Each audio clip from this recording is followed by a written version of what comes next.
Buondì! Stavo pulendo gli occhiali. Intanto volevo approfondire un argomento che nasce da tantissimi commenti che ci avete fatto. Il tema in questione è questo: tantissimi, soprattutto tantissime, devo dire, scrivete a Leo in realtà: la tua fortuna è stata di incontrare Nina. In realtà anche tanti uomini l'hanno scritto in passato. Esprimete in modi diversi che Leo ha avuto praticamente una botta di culo a incontrarmi, che forse gli ho svoltato la vita, non si sa bene. Nina, che porta. Allora, bisogna fare delle precisazioni, no? Poi io non lo so perché lo scrivete, questo dovreste dircelo voi. Dire Leo, non so, incontrandomi la sua vita è cambiata o cose di questo tipo, no? La realtà dei fatti però è che io sono arrivata qua disastrata completamente, con mille difficoltà, proprio anche concrete, pratiche. E sono stata prima di tutto accolta, ma veramente accolta con la A maiuscola, come si accoglie un ospite, insomma, con rispetto, con dignità e con amore, da Leo. Sono stata accolta in un luogo bello, pulito, accogliente, in una cascina che Leo ha aggiustato in 10 anni, in un posto bello. Sono stata accolta con buon cibo, cucinato a pranzo e a cena.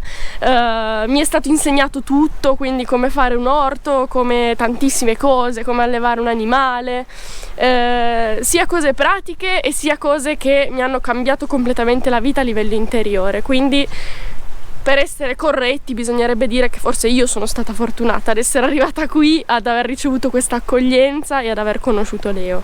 Ho trovato anche ascolto, perché Leo mi ha da subito ascoltata con attenzione, cercando di capire anche quello che c'era tra le righe, non solo quello che veniva detto.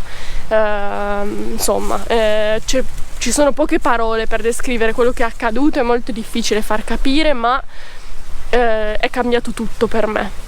Ovvio, ci ho messo anche del mio, però comunque sono stata supportata e affiancata veramente in una maniera che io pensavo non fosse possibile. Soprattutto non avrei mai immaginato che questo accadesse da un uomo, insomma, cioè che fosse un uomo a rappresentare questo per me.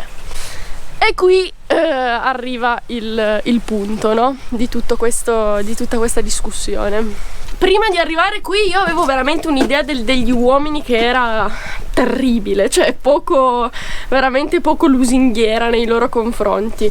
Un po' in linea con, devo dire, con la narrazione di oggi, con quelle che erano le mie fonti, diciamo, di informazione e un po' la mia appartenenza sociale, chiamiamo così. Allora, diciamo che io vengo un po' da uno sfondo sociale dell'abbattiamo il patriarcato, del maschilismo, del femminismo, del, non so, l'uomo che è sempre un po' carnefice, eccetera eccetera. Ma io mi ricordo già, non so, fin da quando ero alle medie, no, che c'erano le professoresse, quelle un po' più in bali, no, con ste cose che magari dicevano, passavano questi messaggi un po' della donna che è sempre vittima dell'uomo, no? Sono arrivata al punto di comportarmi in una maniera folle, pensando sempre di essere nel giusto e che fossero sempre i maschi che in qualche modo mi facevano dei torti e non erano in grado di avere a che fare con me, non mettendo mai sul piatto la mia parte di responsabilità, la mia parte dei miei comportamenti che magari non erano proprio sani ed equilibrati. Ecco, questo per me è cambiato completamente, cioè io oggi vedo tutta questa faccenda sotto un'altra luce,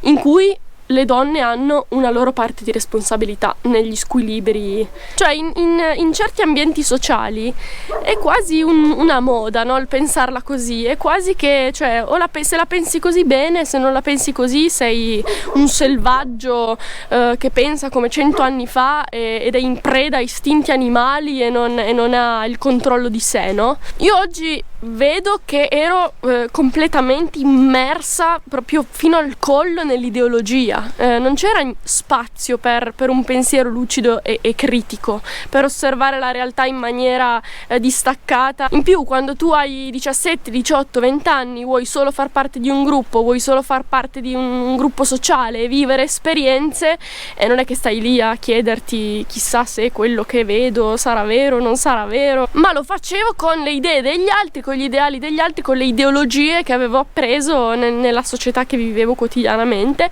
tra l'altro facendo danni grossissimi che voi neanche potete immaginare a me stessa in primis e anche a chi avevo intorno. Gli uomini bianchi e eterosessuali sono forse, non so, il 90% degli uomini europei, sono così, no? Di tutto questo 90% sarà proprio tutto da buttare così in caciara, cioè sarà proprio tutto da buttare via? No, allora la mia concezione degli uomini è cambiata completamente stando qui.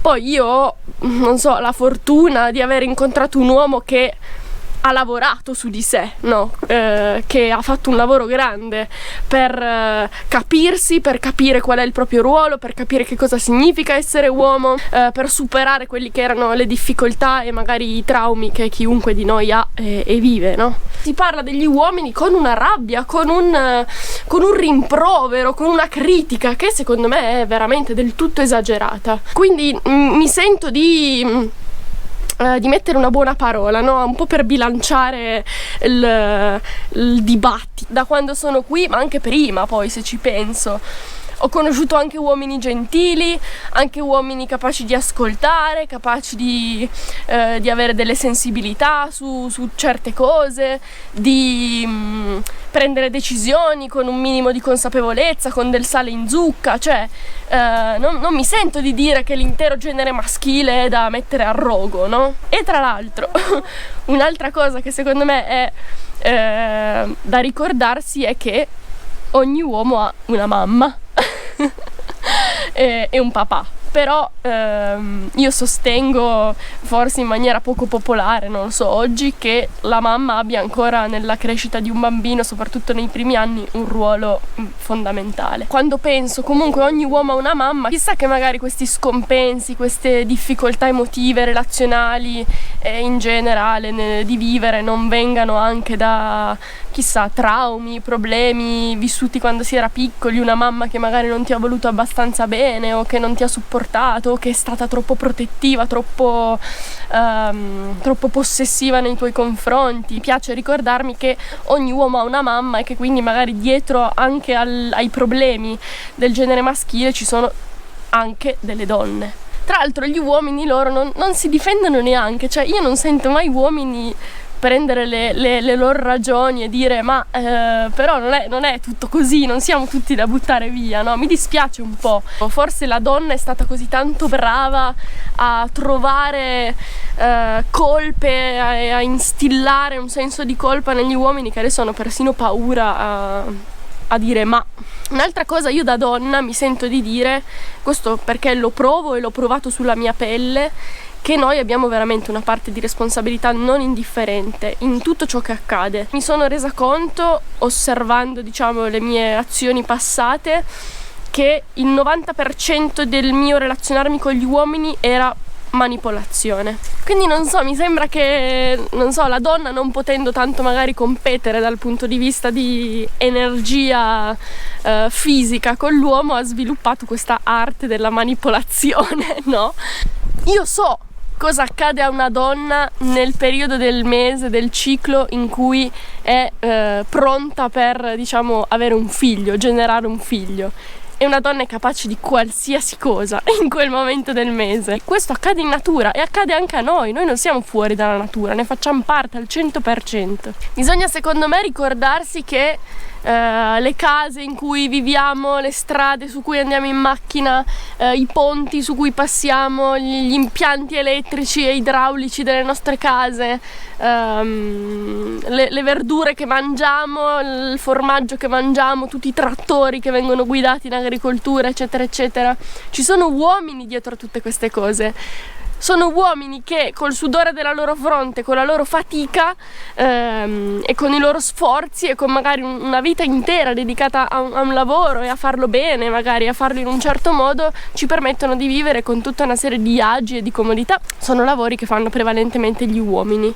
E secondo me vanno rispettati, meritano il massimo rispetto per questo, perché spesso fanno lavori di merda, diciamolo, perché hanno l'energia per farli e sono predisposti per farli, va bene tutto, ma comunque dedicano la loro vita per permettere anche a noi donne, femminucce, di vivere bene e magari di cucinare, di crescere i nostri figli, eccetera eccetera, in un ambiente comodo e sicuro e con degli agi che vengono da lì, dal lavoro di qualcuno, che molto spesso è un uomo. Questo secondo me va ricordato molto bene e dovrebbero ricordarlo anche chi è lì che grida nelle trasmissioni televisive: abbattiamo il patriarcato. Sì, va bene, ma secondo me più importante è sempre farsi prima cosa un esame di coscienza, anche in quanto donne. Io ho fatto questo, io mi sono chiesta a un certo punto: ma non sarà che io mi lamento che dall'altra parte non c'è mai quello che vorrei, ma io cosa do però? Cosa ho dato io all'altro?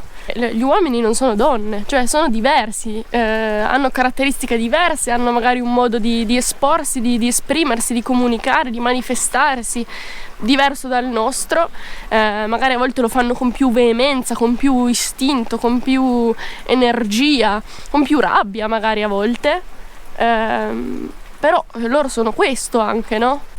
E quindi non vanno giudicati per questo, va secondo me compreso che siamo diversi e abbiamo una maniera differente di manifestarci. Gli uomini sono gradassi, i maschi in generale negli animali fanno i gradassi, cioè fin da bambini se vogliono una cosa magari la prendono di forza, se li fa incazzare si tirano i calci e gridano, mentre magari le reazioni delle bambine sono già diverse, se piangono magari, se sono in difficoltà, se sono in un momento di incertezza piangono, sono più sveglie magari, più astute, cioè se devono vendicarsi, se si sono arrabbiate per qualcosa te la fanno pagare magari in una maniera più sottile. Io penso che sia più di tutto, più che mai necessario ripristinare un equilibrio che non c'è assolutamente oggi, anzi in quest'ambito proprio c'è una confusione totale secondo me, ma proprio totale. Non è un equilibrio che si può ripristinare essendo l'uno contro l'altro, cioè con uno che punta il dito sull'altro e dice tutto quello che tu fai non va bene, e l'altro che è lì testa china, no? Che poi però quando gli partono i 5 minuti fa casini di ogni sorta perché non riesce a manifestarsi. È un problema da risolvere insieme, nelle coppie, nel crescere i bambini, maschi e femmine a contatto tra di loro, tra mamma e figli, tra papà e figlie, in tutte queste relazioni e rapporti che ognuno di noi vive quotidianamente c'è sempre tanta lamentela. Quella non manca proprio, la lamentela, ma non c'è mai o quasi mai un lavoro concreto, reale, cioè io che invece di lamentarmi mi rimbocco le maniche e dico: ma aspetta, io cosa faccio che potrei fare meglio? Per tornare un po' al principio, no? Sicuramente è stato importante anche per Leo l'incontro con me, nessuno discute su questo, però non è monodirezionale, cioè non è che la sua vita è stata illuminata dall'arrivo di Nina non è proprio così, è stato un lavoro che lui aveva già incominciato da tanto tempo, quindi io ho potuto godere dei risultati che lui con la fatica e col sudore ha raggiunto negli anni, e quindi questa è stata una grande fortuna per me, non dover partire da zero, e devo ringraziarlo di questo e non lo ringrazierò mai abbastanza.